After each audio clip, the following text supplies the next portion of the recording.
Hi everybody. Today I'm going to be discussing or putting up two of my watches against each other.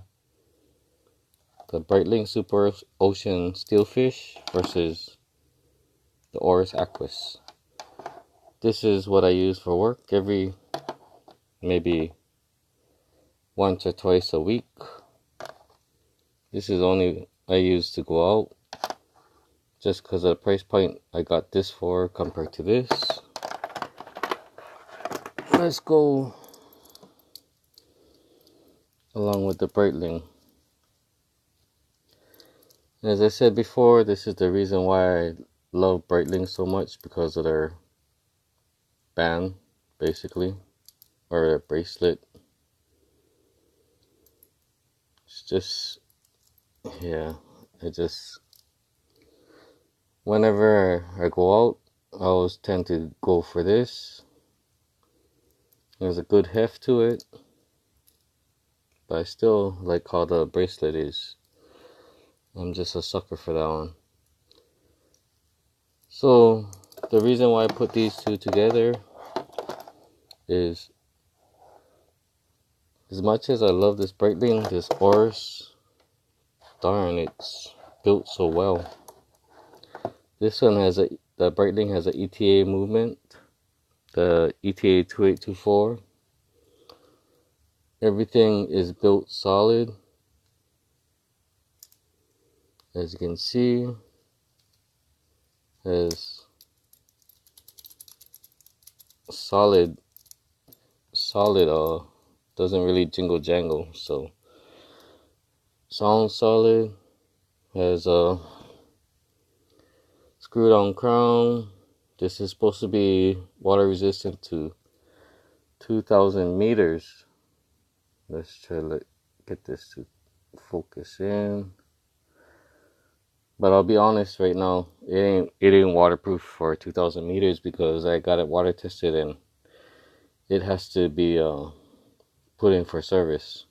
The seal's got to be done. So I'll be honest about that.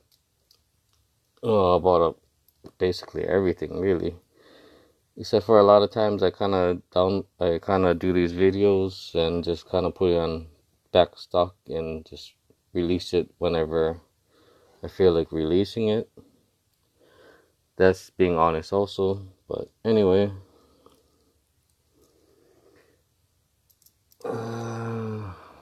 has the B on the top. This here has screws to adjust. I was so fortunate I brought it down to Pacific Swiss Watch International or something like that. I think they changed their name to Pacific Wedding Ring Shop or something. They're trying to get out of the watches, not as heavy into watches as they want to be, or as they used to be. Anyway, so there's a nice AR coating, anti-reflective coating. I love that because it's a black dial. Whenever you put the light to it, it starts to change the purple hue. That's cool. Anyway, this is tough as nails, but I don't want to wear it to work. Okay, let's go on to the Oris Aquis. The reason why I'm comparing this to that, even though if the price point is as a brand new, I think the Breitling probably would have been twice as much. On the used market, the Oris Aquis would cost 2 times for that Breitling. So basically twice as much, because I bought this for a decent price. This has a ceramic bezel insert, sapphire crystal, same as the Breitling, sapphire crystal front. Well, this one's front and back. Has a solid. It feels solid. Doesn't jangle, which I really don't appreciate anymore. Has a screwed on crown. I don't feel like unscrewing it, screwing it back in. Has hacking. Both has hacking. This has a Salita.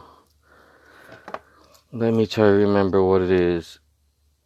SW 200-1. If I'm not mistaken, it's just a clone of a ETA movement.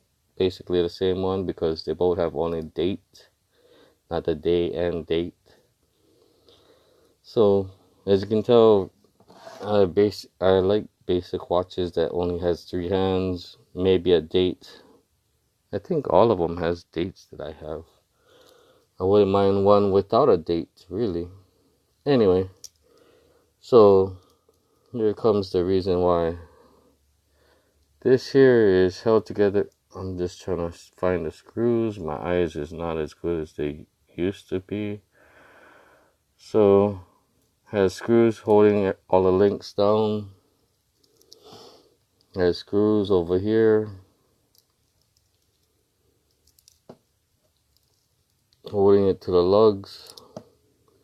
That's the thing that Breitling don't have. They have the spring bar, but it is what it is. The good thing about screws is it's more tough. The bad thing, it actually finds its way out. It backs off after a while. So what I actually did was bought some Loctite. I undone screws one at a time, put Loctite on top, and hopefully it's holding. So far, it hasn't backed out on me yet. There's a great bracelet. Wonderful clasp, double deployment for the clasp. Has their Oris red rotor. What else can I say about this watch? It's a nice tool watch, same as the Breitling, but just for the price point. And for me, I'm not a rich person, so let's look at this bracelet. Both bracelets has plenty space. So far, it doesn't really pull any hair, and both of them has a rotating bezel. I forgot to do that on the Breitling, but you can tell I don't really play around with the bezel too much because, yeah.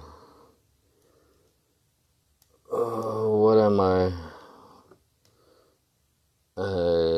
Kind of picky about to see the bezel line up. Irritates me if it doesn't. Let's go look at that. The Breitling has a nice solid click to this.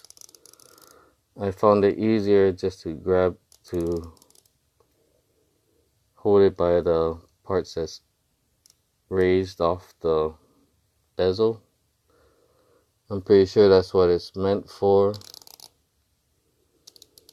It gives you a good solid grip to it.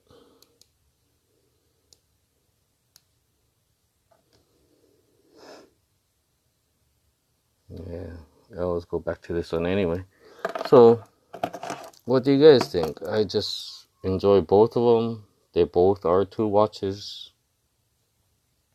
And